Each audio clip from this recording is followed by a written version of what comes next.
चुनाव चिन्ह भी साहब को वहाँ अपनी बातें रखे। अजलाल चौधरी साहब।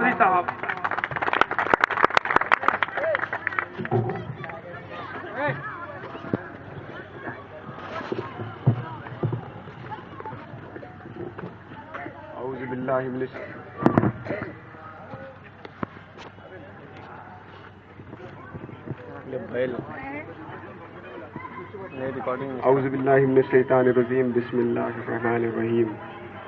मेरे नेता सदर महाराष्ट्र पीस पार्टी हाजी मोहम्मद हनीफ पटेल साहब, प्रदेश उपाध्यक्ष भाई शहाबुद्दीन चौधरी साहब, प्रदेश महासचिव भाई अब्दुल मालिक चौधरी साहब, थाने जिला अध्यक्ष भाई हबीबुर रहमान साहब और धुलिया में खास पहचान रखने वाले वार्ड नंबर 9 से म्यूनिसिपल कॉरपोरेशन के प्रत्याशी भाई इमरान बाबा, सुनने वालों, बुजुर्गों, नौजवान साथियों और जहां तक भी मेरी आवाज जा रही है, मेरी पर्दा नशीन और इज्जत इमाम माँ और बहनों, मैं दुलिया के हिंदू और मुसलमानों से ये निवेदन कर रहा हूँ, जहाँ तक भी मेरी आवाज़ जा रही है कि दुलिया के हिंदू और मुसलमानों अपने बेशकीमती वक्त में से 15 से 20 मिनट का वक्त निकाल कर मुझे दें, क्योंकि जो मैं यह बात कहने जा रहा हूँ ये कोई मेरे घर का मामला नहीं है, मेरी ज़िंदगी का मामला नहीं है, ये कोई मेरा सवाल नहीं है, बल्कि ये सवाल हिंदुस्तान के उन 25 से 30 करोड़ मुसलमानों का है, इस मजलूम कौम का है जिसने आज तक अत्याचार सहा है, जिस पर आज तक जुल्म होता रहा।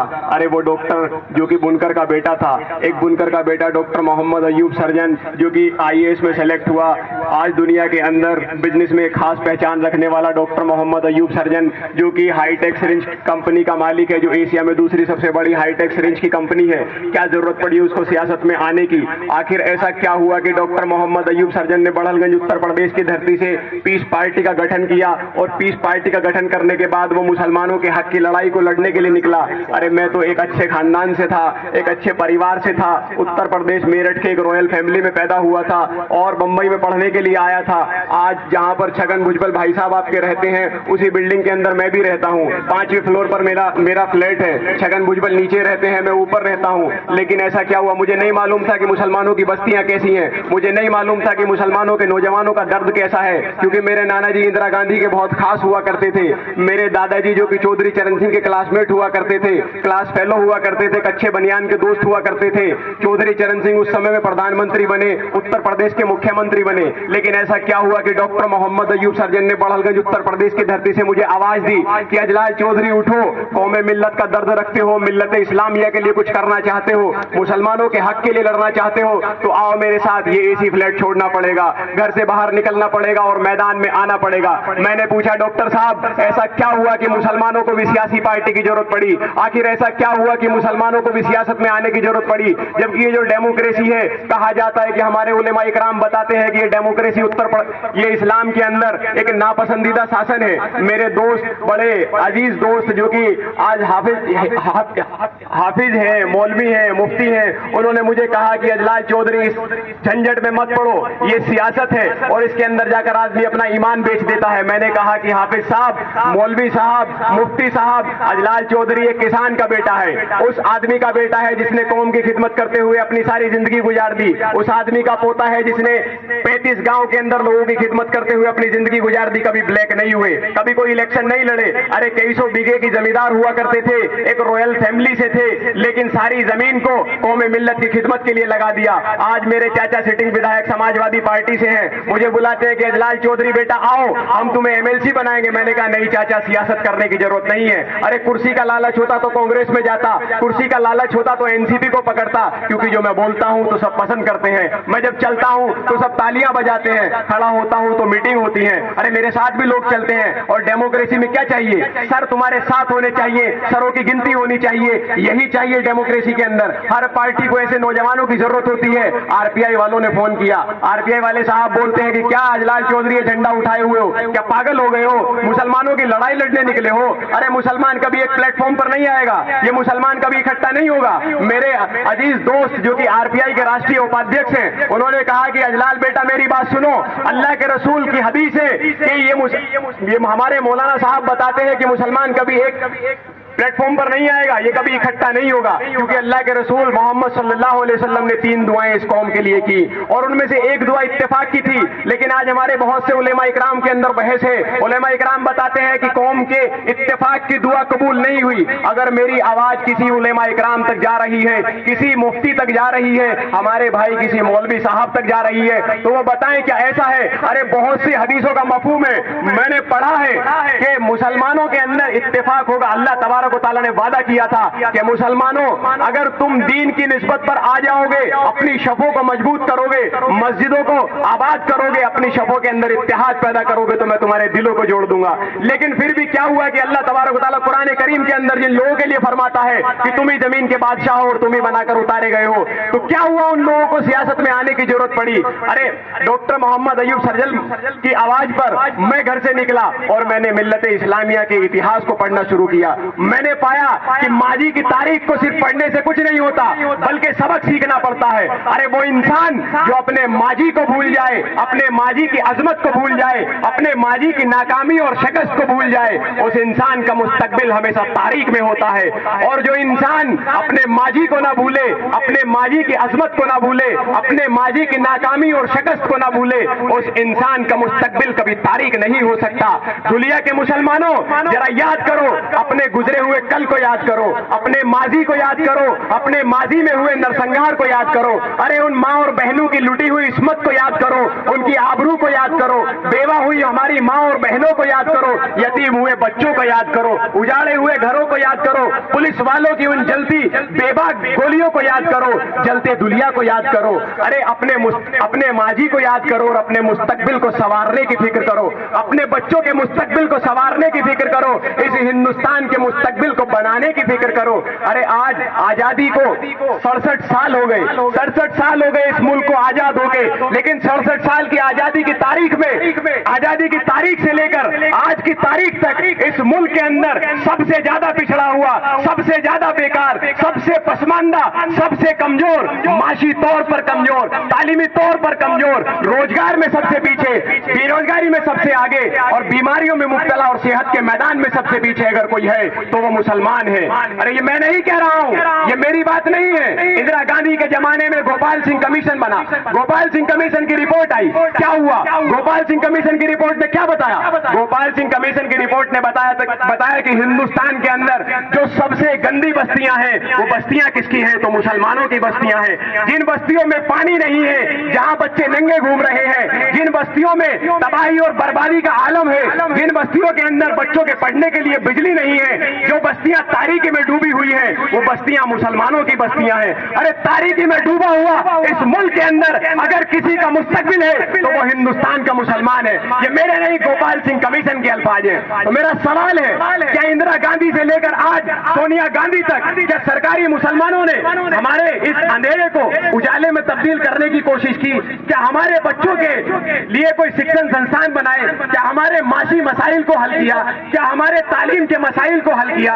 क्या हमारे बच्चों के लिए रोजगार के साधन बनाए? अरे कुछ नहीं किया, सिर्फ जवानी जमा खर्च, इंतखाबात के दौरान वादे। कांग्रेस ने इन मुसलमानों को वोट बैंक बनाकर इस्तेमाल किया है। अरे मुसलमानों की गरीबी और मुसलमानों की बेरोजगारी, भुखमरी को एक चुनावी हथियार बनाकर सिर्फ वोट हथियाने का काम किया है। लेकिन हम सोनिया गांधी जिंदाबाद कह रहे हैं। अरे कांग्रेस का युवराज राहुल गांधी उत्तर प्रदेश के अंदर, और उत्तर प्रदेश की बात तो मैं नहीं करता, महाराष्ट्र के अंदर आया, जल्दी ट्रेनों में सफर किया और दलित भाइयों की बस्तियों में गया, दलित बस्तियों में खाना खाया, दलित बस्तियों में सोया। क्यों खाया, क्यों सोया, क्यों पिया?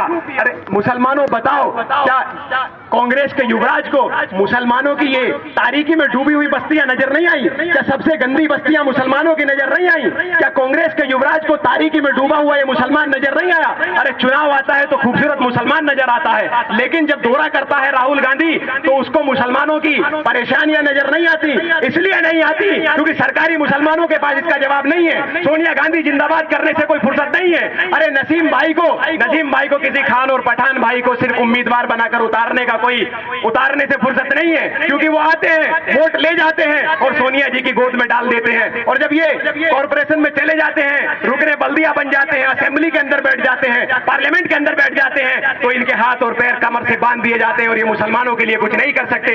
अरे राहुल गांधी को इसीलिए मुसलमानों की तारीकी में डूबी हुई बस्तियां नजर नहीं आई, क्योंकि मुसलमानों ने जितने भी भाई पैदा किए हैं उनको गुलाम बना दिया। अरे उत्तर प्रदेश से लेकर महाराष्ट्र तक, चाहे वो सलमान भाई रहे हो, गुलाम नबी आजाद रहे हो, नसीम भाई रहे हो, या बाबा सिद्दीकी रहे हो, या आपके कोई खान या पठान या दूसरे चौहान भाई रहे हो, सबको गुलाम बना दिया। और इन गुलामों ने कभी ये नहीं कहा कि मुसलमानों के लिए कांग्रेस को भी कुछ करना चाहिए, मुसलमानों के बच्चों के लिए कांग्रेस को भी कुछ करना चाहिए। अरे अगर ये कहा होता तो आज मुसलमान तारीकी में डूबा हुआ नहीं होता। जबकि दलित भाइयों ने मुट्ठी भर तादाद होते हुए एक बहन को पैदा किया और उस बहन को वोट देकर मायावती, जो कि जादू के हाथी की बहन को मुख्यमंत्री बनाया। अरे मुख्यमंत्री बनाकर उसको अपना राजा बनाया और दलित का एक एक बेटा युवराज बन गया। एक युवराज दूसरे युवराज के घर खाना खाता है, इसलिए राहुल गांधी दलित बस्तियों में जाता है और खाना खाता है, लेकिन तुम मुसलमानों की बस्तियों में नहीं आता। इसलिए नहीं आता क्योंकि तुम गुलामों की औलाद कहे जाते हो, क्योंकि तुम्हारे ऊपर भरोसा नहीं। अरे तुम एनसीपी का झंडा उठाते हो, कांग्रेस का झंडा उठाते हो, कहीं समाजवादी का झंडा उठा लेते हो, आरपीआई का झंडा उठा लेते हो, यहां तक कि शिवसेना मनसे का झंडा उठाने से भी नहीं चूकते। इसलिए राहुल गांधी को तुम्हारी तारीकी में डूबी हुई बस्तियां नजर नहीं आती। मुसलमानों, अगर चाहते हो कि तुम्हारा भी मुस्तकबिल सुधरे, अगर चाहते हो कि तुम्हारे बच्चों का मुस्तकबिल सुधरे, अगर चाहते हो कि युवराज तुम्हारे घर में भी खाना खाए, तो तुमको अपना राजा बनाकर युवराज बनना पड़ेगा। अरे डॉक्टर मोहम्मद अयूब सर्जन बड़हलगंज उत्तर प्रदेश की धरती से तुम्हें चिल्लाकर आवाज दे रहा है कि मुसलमानों आओ, अपना झंडा, अपना डंडा, अपना नेता तैयार करो, अपना दल, अपना बल और अपने मसाइल का हल करो। अरे वोट दो पीस पार्टी को, मुझे अपना राजा बना लो, और मैं वादा करता हूं कि इंशाअल्लाह मुसलमान के एक एक बेटे को मैं युवराज बना दूंगा। अरे कांग्रेस के युवराज की कोई औकात नहीं। क्वीन एलिजाबेथ का बेटा अगर लंदन से आएगा तो तुम्हारे महल को सलामी दिए बगैर पार नहीं कर जाएगा। लेकिन हम मुसलमानों को समझ नहीं आता, हम मुसलमानों को समझ नहीं आता। अरे हमारे वार्ड में बिजली नहीं है, हम पैसे ले लेते हैं, बैठ जाते हैं, हमें कोई तकलीफ नहीं। हमारे यहाँ कब्रिस्तान के जाने के लिए रास्ता नहीं है, अरे रोज रोज थोड़ी मरते हैं, एक वक्त मर रहे हैं, कैसे भी मैनेज कर लेंगे, हम पैसे ले लेते हैं, बैठ जाते हैं, हमें कोई तकलीफ नहीं। हमारे बच्चों को पढ़ने के लिए बिजली नहीं है, बच्चा 12वीं पास कर जाता है, हमने मजदूरी के लिए भेज दिया, हमें कोई तकलीफ नहीं। अरे पैसे ले लिए, बैठ गए इलेक्शन के अंदर, हमें कोई तकलीफ नहीं। अरे हमारे बच्चों का मुस्तकबिल नहीं है, हमें इस देश में आतंकवादी कहा जाता है, हमें थोड़ी कहा जाता है, कभी सीमा पार पर कहा जाता है, तो कहीं मुजफ्फरनगर में कहा जाता है, कहीं मालेगांव में मारा जाता है, नहीं दुनिया में कभी कभी किसी को मार दिया जाता, हमें कोई तकलीफ नहीं। पैसे लिए और बैठ गए। अरे जरा सोचो मुसलमानों, जरा सोचो कि आज तुम पैसे लेकर बैठ रहे हो, इसलिए तुम्हारे सर पर बैठकर नाच रहे हैं। अरे ऐसा नाच रहे हैं कि गोपाल सिंह कमीशन को छोड़ो, सच्चर कमीशन की बात करो। गोपाल सिंह कमीशन के बाद सच्चर कमीशन की रिपोर्ट आई, क्या कहा सच्चर कमीशन की रिपोर्ट ने? सच्चर कमीशन की रिपोर्ट फिर यही कहती है, ये तो इंदिरा गांधी के बाद सोनिया गांधी के वक्त में आई, 60 साल बाद आई, 40-45 साल बाद, जो भी तकरीबन टाइम रहा, बहुत लंबा गैप था, उसके बाद आई। लेकिन क्या हुआ? सच्चर कमीशन ने फिर यही बताया कि हिंदुस्तान के अंदर सबसे ज्यादा कमजोर, सबसे ज्यादा पिछड़ा हुआ, सबसे बेकार, सबसे ज्यादा तारीकी में एससी से पीछे, एसटी से पीछे, बीसी से पीछे, ओबीसी से पीछे, सबसे पीछे, सबसे बेकार, सबसे ज्यादा तारीकी में अगर कोई है तो वो हिंदुस्तान का 25 से 30 करोड़ मुसलमान है। तो मेरा सवाल है कि 40-45 साल के अंदर क्या किया इन सरकारी मुसलमानों ने हम आम मुसलमानों के लिए? अरे हम कह रहे हैं अबू आसिम जिंदाबाद, हम कह रहे हैं आजम खान जिंदाबाद, हम कह रहे हैं नसीम भाई जिंदाबाद, हम कह रहे हैं तारिक अनवर जिंदाबाद, लेकिन सवाल करो दुनिया के मुसलमानों कि क्या किया इन सरकारी मुसलमानों ने हम आम मुसलमानों के लिए? अरे वो लोग जो 30 से 35% सरकारी नौकरियों के अंदर हुआ करते थे, ऐसा क्या हुआ कि वो 1.5 से 2% सरकारी नौकरियों के अंदर रह गए? जबकि जनता दल से लेकर आज तक कोई ऐसी पार्टी नहीं है जिसका झंडा मुसलमान ने ना उठाया हो। लेकिन फिर भी क्या हुआ? क्या आपको पता है कि महाराष्ट्र की पुलिस में मुसलमानों का तनासुब कितना है, मुसलमानों की हिस्सेदारी कितनी है? अरे सिर्फ 1.5 से 2% मुसलमान है जो महाराष्ट्र की पुलिस के अंदर है। पुलिस में मुसलमान नहीं होगा तो दुनिया के मुसलमानों को इंसाफ कैसे मिलेगा? अरे पुलिस में मुसलमान नहीं है, इसलिए कभी दुनिया में फायरिंग कर इस्मतों को लूटा जाता है, कभी हमारे सर और सीने पर गोली चलाई जाती है, हमारे बच्चों को यतीम किया जाता है, बस्तियों को उजाड़ा जाता है, हमारे घरों को तबाह कर दिया जाता है। अरे पुलिस में मुसलमान नहीं है, तब भी घर तबाह करने के बाद भी हमारे नौजवानों को उठाकर कभी लश्कर का नाम देते हैं तो कभी आईएसआई का नाम देते हैं, और कभी इंडियन मुजाहिदीन तो कभी इस्लामिक स्टूडेंट बनाकर उनको जेलों में ठूसा जाता है, सड़ाया जाता जाता है, लेकिन फिर भी हम आसिम भाई का जिंदाबाद कर रहे हैं, फिर भी हम तारिक अनवर का जिंदाबाद कर रहे हैं, अरे फिर भी हम सलमान खुर्शीद का जिंदाबाद कर रहे हैं। अरे सच्चर कमीशन छोड़ो, सच्चर कमीशन के बाद रघुनाथ मिश्रा कमीशन बना, रघुनाथ मिश्रा कमेटी आई, रघुनाथ मिश्रा कमेटी ने क्या कहा? रघुनाथ मिश्रा कमेटी फिर यही कहती है कि मुसलमान बहुत पिछड़ गया है, मुसलमान जिंदगी के हर शोबे में पिछड़ गया है, मुसलमानों को आरक्षण दो, मुसलमानों को आरक्षण देकर इस देश का विकास किया जाएगा। लेकिन क्या आरक्षण दिया जा रहा है? बताओ दुनिया के मुसलमानों को आरक्षण दिया जा रहा है? तुम्हारे मुल्ला मुलायम सिंह से जब पूछा जाता है कि आरक्षण दे दो तो बोलता है नहीं, हमारी पार्टी में आरक्षण की बात मत करो। राहुल गांधी तो खड़े होकर कहता है कि ठीक है आरक्षण दे देते हैं, लेकिन जो 27% ओबीसी के लिए पहले से दिया हुआ है उसमें 4.5% की खैरात मुसलमानों को दे देते हैं। तो मुलायम सिंह का बेटा खड़ा होकर कहता है कि हम मुसलमानों के एक एक नौजवान को भिखारी बना देना चाहते हैं, हम 500 रुपए का सरकारी भत्ता उस बेरोजगार नौजवान को देना चाहते हैं जो कि अंधा हो जाए, सरकारी नौकरी ना मांगे, जो कि पढ़ाई लिखाई ना मांगे, जो कि बिजली ना मांगे पढ़ने के लिए, जिसको पढ़ने का गम ना हो, जिसको यह लगे कि तूने इंटरमीडिएट पास कर लिया, तूने एसएससी पास कर ली तो तुझे 500 रुपए मिल जाएंगे। अरे क्या मुसलमानों तुम्हारी हैसियत सिर्फ 500 रुपए की तोल रही है? आज ये सरकार तुम्हें 500 रुपए में तोल रही है। अरे बताओ मुसलमानों, हम यहाँ क्या सरकारी भत्ता लेने के लिए आए हैं या हम खैरात लेने के लिए आए हैं? नहीं मेरे भाई, हमें सरकारी भत्ता या खैरात नहीं चाहिए, हम भत्ता नहीं, हिंदुस्तान की सत्ता लेने के लिए आए हैं, हम सत्ता लेकर रहेंगे। अरे दुनिया के मुसलमानों जरा गौर करो, आजादी के वक्त जब हम इस देश को छोड़कर जा रहे थे और इस देश की छाती पर तलवार चलाई जा रही थी, तब मौलाना अबुल कलाम आजाद ने जामा मस्जिद से खड़े होकर एक खुतबा पढ़ा था। उन्होंने कहा था कि मुसलमानों, हिंदुस्तान की सियासत का रुख बदल रहा है, इस मुल्क को छोड़कर मत जाइए, नहीं तो बर्बाद हो जाओगे। चाहे तुम सूबाई सिंध में जाकर आबाद हो जाओगे तो भी हिंदुस्तानी ही कहलाओगे, चाहे सूबाई बलूचिस्तान में जाकर आबाद हो जाओगे तो भी हिंदुस्तानी ही कहलाओगे। अरे हिंदुस्तान का हिंदू तुम्हारा मजहबी दुश्मन तो हो सकता है, लेकिन मुल्क की जब बात आती है तो तुम दोनों एक हो। इस मुल्क में रहने वाले एक एक मुसलमान को उसका हक दिया जाएगा। लेकिन क्या हक दिया जा रहा है? अरे क्या हक दिया जा रहा है? क्या सोनिया गांधी हमें हक दे रही है? क्या तारिक भाई हमें हक दिलवा रहे हैं? क्या आपके नसीम भाई आपकी आवाज को बुलंद कर रहे हैं? बाबा सिद्दीकी नहीं बोले? अरे नहीं बोले जब 18,000 दंगे कराकर इस कांग्रेस ने हम मुसलमानों का कत्लेआम किया। अरे इस कांग्रेस को कभी ये मुसलमान लश्कर का कमांडर नजर आया तो कभी इंडियन मुजाहिदीन नजर आया, कभी इस्लामिक स्टूडेंट मूवमेंट नजर आया तो कहीं आईएसआई का एजेंट नजर आया। अरे इस कांग्रेस को ये मुसलमान देश का गद्दार नजर आता है, ये बाबर की औलाद नजर आता है, लेकिन भूल गई कांग्रेस कि ये बाबर की औलाद नहीं है, ये उसी अशफाकुल्लाह खान और वीर अब्दुल हमीद की औलादे हैं जिन्होंने मातृभूमि हिंदुस्तान की रक्षा करने के लिए फांसी का फंदा स्वीकार किया, लेकिन अपने भाई राम प्रसाद बिस्मिल को बदनाम नहीं होने दिया। अरे राम प्रसाद बिस्मिल और उसके साथियों का नाम बताने से अशफाकुल्लाह खान ने मना कर दिया।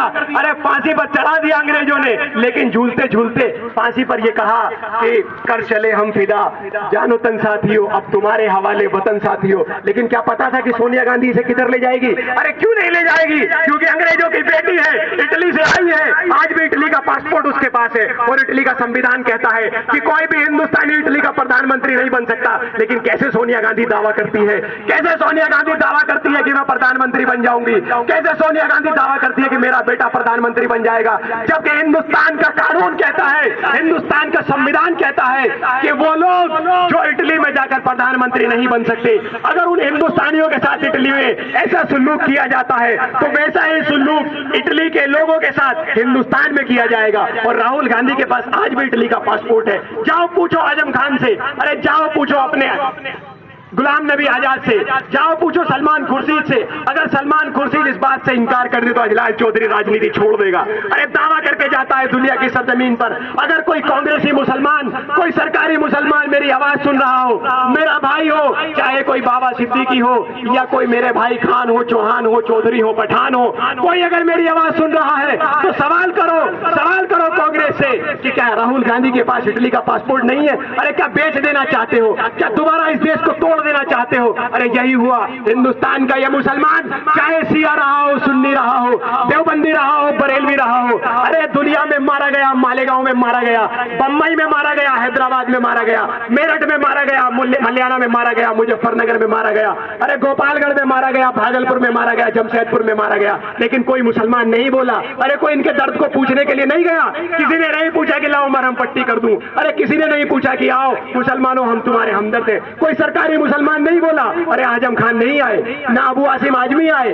ना तारिक अनवर आए, ना सलमान खुर्शीद आए, कोई दूसरे मुसलमान नहीं आए मुसलमानों को बचाने के लिए। अरे मुसलमानों, शायद जलते मुजफ्फरनगर को तुम नहीं देखे, लेकिन मैं देखा हूं। अरे लूटी हुई इस्मतों को मैंने देखा है, मुजफ्फरनगर को जलते हुए मैंने देखा है। अरे तबाह और बर्बाद की हुई बस्तियों को मैंने देखा है, उजाड़े हुए घरों को मैंने देखा है। अरे शायद आप लोग नहीं देखे दुनिया के नौजवानों। अरे मुजफ्फरनगर का आलम मैं अगर बयान करूं तो मेरी आंखों से आंसू छूटने लगते हैं, और जरा बराबर भी ईमान अगर आपकी आंखों में है तो आपका कलेजा फट जाएगा। अरे मुजफ्फरनगर के कैंप्स में गया था, लोग अपने घर नहीं जाना चाहते, अरे वापस नहीं जाना चाहते। अरे लोगों के अंदर आवाज नहीं है, लोग तबाही और बर्बादी के आलम से इतने ज्यादा बेबस और बेकार हो गए हैं कि वो बोल नहीं सकते। अरे मुसलमानों, एक छोटा बच्चा, मैं जब मुजफ्फरनगर के कैंप से बाहर निकला तो एक छोटा बच्चा मेरे कुर्ते को पीछे से पकड़ा और कहा कि क्या तुम मुसलमान हो?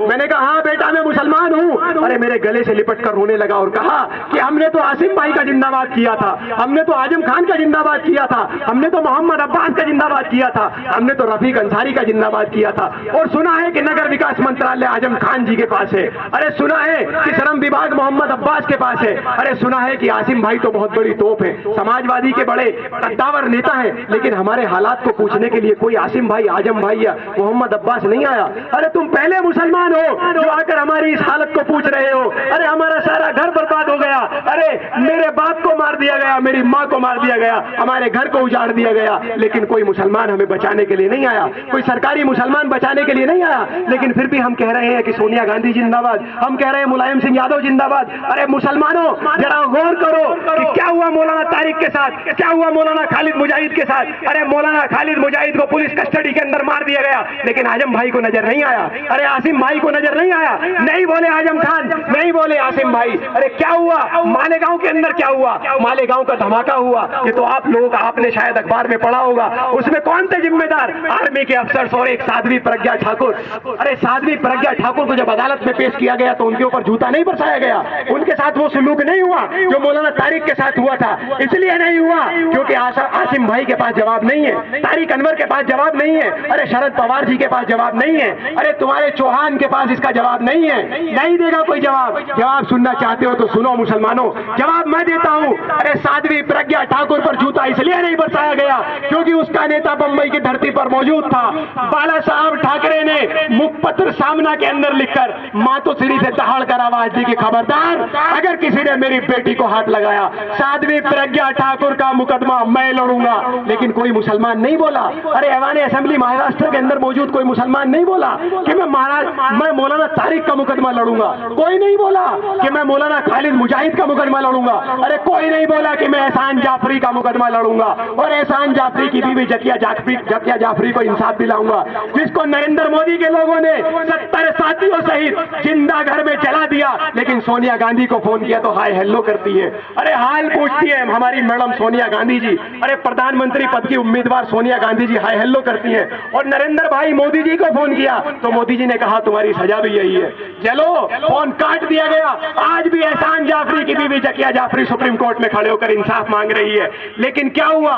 क्या तुम्हारे सलमान खुर्शीद ने इंसाफ दिलाया? क्या गुलाम नबी आजाद ने इंसाफ दिलाया? अरे कोई मुसलमान नहीं बोला, तुम्हारे चौहान नहीं बोले, अरे तुम्हारे नसीम खान नहीं बोले, नहीं बोले। अरे एहसान जाफरी की बीवी पागल होने की कगार पर है, रोज सुप्रीम कोर्ट के चक्कर काटती है। ये मैं नहीं कह रहा हूं, ये उसकी बीवी बताती है, जकिया जाफरी बताती है, अरे एहसान जाफरी का भाई बताता है। अरे मुसलमानों आगे चलो, क्या हुआ डीएसपी जियाउल के साथ? अरे मुलायम सिंह के गुंडे राजा भैया ने उसको मौत के घाट उतार दिया, लेकिन आजम भाई ने उसका मुकदमा नहीं लड़ा, आसिम भाई ने उसका मुकदमा नहीं लड़ा। अरे डीएसपी जियाउल की क्या गलती थी? अगर यासीन भटकल आतंकवादी था तो डीएसपी जियाउल तो देश का बेटा था। अरे डीएसपी जियाउल जो कि वंदे मातरम बोलकर, भारत माता की जय बोलकर अपनी ड्यूटी को निभाने के लिए गया था, अरे लेकिन एक मुसलमान को इसलिए मारा जाता है कि वो देश प्रेमी होने का सबूत देता है, अरे वो अपनी ड्यूटी को ढंग से करता है, अब अपनी ईमानदारी के साथ करता है। लेकिन क्या हुआ? क्लीन चिट मिल गई राजा भैया को, कुछ नहीं हुआ। अरे कोई कुछ नहीं बोलता। आजम खान तो बड़े मंत्री हैं, समाजवादी पार्टी के अंदर बहुत बड़े मंत्री हैं। आसिम भाई से तो मुलायम सिंह साथ बैठकर बात करते हैं, लेकिन क्या आसिम भाई का दर्द, आसिम भाई को दर्द नहीं हुआ? आसिम भाई को दर्द नहीं आया कि उसकी बीवी परवीन आजाद जो मेडिकल की पढ़ाई छोड़कर पागल हो गई है, जिसको रोते रोते आंख में चश्मा लग गया है, जो अंधी होने वाली है, क्या आसिम भाई ने नहीं सोचा कि इसको जाकर मैं इंसाफ दिलाऊं? अरे डीएसपी जियालत तो आसिम भाई के घर के पास का ही था, आसिम भाई के इलाके के पास का था। आप सब लोग जानते हो कि आसिम भाई कहां के रहने वाले, मैं कहां की बात कर रहा हूं, लेकिन आसिम भाई को नजर नहीं आया, आसिम भाई को कोई दर्द नहीं हुआ। अरे नहीं बोलता कोई सरकारी मुसलमान, नहीं बोलता, अरे नहीं करते ये कुछ। इसलिए गोधरा के अंदर नानावती कमीशन की क्या रिपोर्ट आई? नानावती कमीशन ने कह दिया कि गोधरा नहीं होता तो गुजरात नहीं होता। मतलब ये कि गोधरा की चलती हुई ट्रेन मुसलमानों के नरसंहार का कारण बनी। अहमदाबाद और दूसरी जगहों पर मारे गए मुसलमानों को का कारण वो गोधरा की चलती हुई ट्रेन है। अरे जब हमने एहतजाज किया, हमने विरोध किया, तो हमारे भाई आसिम जैसे, सलमान खुर्शीद जैसे सरकारी मुसलमान जो कि सोनिया गांधी का झंडा उठाए हुए हैं, जो कि हमारे शरद पवार जी का झंडा उठाए हुए, हमसे कहते हैं कि अजलाल चौधरी पागल हो गए हो, पागल हो गए हो तुम, क्योंकि अगर नानावती कमीशन को नहीं मानते हो तो सच्चर कमीशन को कैसे मानते हो? अरे सच्चर कमीशन को कैसे मानते हो? गोपाल सिंह कमीशन को कैसे मानते हो? मैंने कहा ठीक है, ठीक है आसिम भाई, ठीक है सलमान खुर्शीद भाई, ठीक है गुलाम नबी आजाद और दूसरे मेरे खान पठान जितने भी सोनिया गांधी का जिंदाबाद कर रहे हैं। मैंने कहा ठीक है सरकारी मुसलमानों, लाओ शरद पवार को और बिठाओ मेरे सामने, अरे लाओ सोनिया गांधी को और बिठाओ मेरे सामने, क्योंकि अजलाल चौधरी जो बात करता है, अरे रोशनी में करता है, दलील के साथ करता है, सबूत के साथ करता है, हवाई फायरिंग नहीं करता मेरे भाई, हवाई फायरिंग नहीं जानता हूं। अरे जो काम करता हूं खुलेआम करता हूं। अरे लाओ सोनिया गांधी को और आगे बढ़ो। अगर नानावती कमीशन की रिपोर्ट सही है तो बताओ कि लालू प्रसाद यादव की मिनिस्ट्री की रिपोर्ट क्या कहती है? लालू प्रसाद यादव की मिनिस्ट्री की रिपोर्ट ने कहा था कि गोधरा की ट्रेन बाहर से नहीं अंदर से जलाई गई थी, लेकिन ये कहते हैं कि मुसलमान जलाया। अरे सोनिया गांधी कहती है कि मुसलमान जलाया, नहीं पकड़ा नरेंद्र मोदी को, अरे नहीं पकड़ा उन लोगों को जो जिम्मेदार थे अहमदाबाद और दूसरी जगह हुए नरसंहार के, नहीं पकड़ा उन लोगों को, बल्कि उनको खुलेआम घूमने की इजाजत दे दी। कम से कम सलमान खुर्शीद तो उसको कुछ बोले, क्या बोले? बरसाती मेंढक बोले, लेकिन काम नहीं चला, काम नहीं चला। सोनिया गांधी ने कहा कि नहीं जाओ, असदुद्दीन ओवैसी अगर तुम्हें जंगली जानवर कहता है तो तुम जाओ और कुंभ मेले के अंदर लोगों के बीच में चले जाओ। लेकिन क्या हुआ? क्या हुआ? अरे सरकारी मुसलमानों ने तो उसको जाने की इजाजत पर ऐतराज नहीं किया, लेकिन एक हिंदू का बेटा खड़ा हुआ, अरे एक सेक्युलर साधु खड़ा हुआ, उसने कहा कि आज हिंदुस्तान के मुस्तकबिल का फैसला वो लोग करेंगे जिनके दामन खून से रंगे हुए हैं। अरे स्वामी प्रमोद कृष्ण महाराज जी ने हरिद्वार से कहा आज तक पर बैठकर कि आज वो दिन आ गया है कि साधु संतों को उन लोगों से आशीर्वाद लेना पड़ेगा जो कि कातिल है, जो कि उन लोगों के कातिल है जो कि मासूम लोग थे, अरे जो कि नरसंहार के जिम्मेदार हैं। स्वामी प्रमोद कृष्ण महाराज जी ने कहा था कि अगर हिंदुस्तान को इंडियन मुजाहिदीन से खतरा है तो उतना ही खतरा नरेंद्र मोदी से भी है, लेकिन एक्शन नहीं हुआ, सोनिया गांधी ने एक्शन नहीं लिया। अरे तुम्हारे खान पठान भाइयों ने कभी कॉर्पोरेशन के अंदर या असेंबली के अंदर आवाज नहीं उठाई, क्योंकि इनको तुम्हारा दर्द नजर नहीं आता।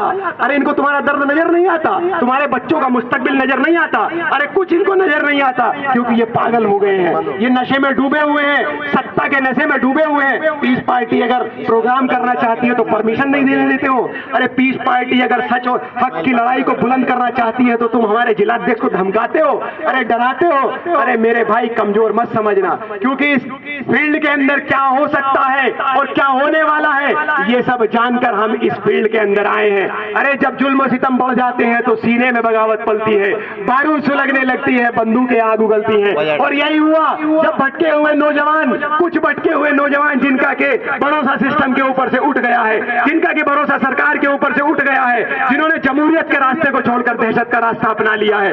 क्या हुआ? अक्षरधाम का वाकया हुआ। अक्षरधाम के अंदर क्या हुआ? अरे अक्षरधाम के अंदर दहशतगर्द घुस गए, हिंदुस्तान की एनएसटी की फौज गई, तड़ तड़ तड़ तड़ गोली गोली मारी और बाहर निकलकर बोले ऑपरेशन अक्षरधाम ओवर। साले दहशतगर्द मारे गए, आतंकवादी मारे गए। आतंकवाद अगर इस देश का दुश्मन है तो मेरा भी दुश्मन है। मैं आतंकवाद की वकालत के लिए यहाँ नहीं खड़ा हुआ हूँ, क्योंकि अगर कोई आतंकवादी है तो उसको सजा दो, फांसी पर लटका दो। अरे पीस पार्टी डॉक्टर अयूब को कोई ऐतराज नहीं, हम आएंगे सबूत देने के लिए अगर हमारे पास सबूत होगा। लेकिन क्या हुआ, अरे अक्षरधाम के अंदर एक को तो जिंदा पकड़ा होता भाई। मैंने तो सलाम किया उस कांस्टेबल को जिसने उस जाली मजमल कसाब को जिंदा पकड़ा। अरे जिसने लाखों की भीड़ में से उस कसाब को जिंदा पकड़ा, कम से कम सच्चाई तो सामने आई।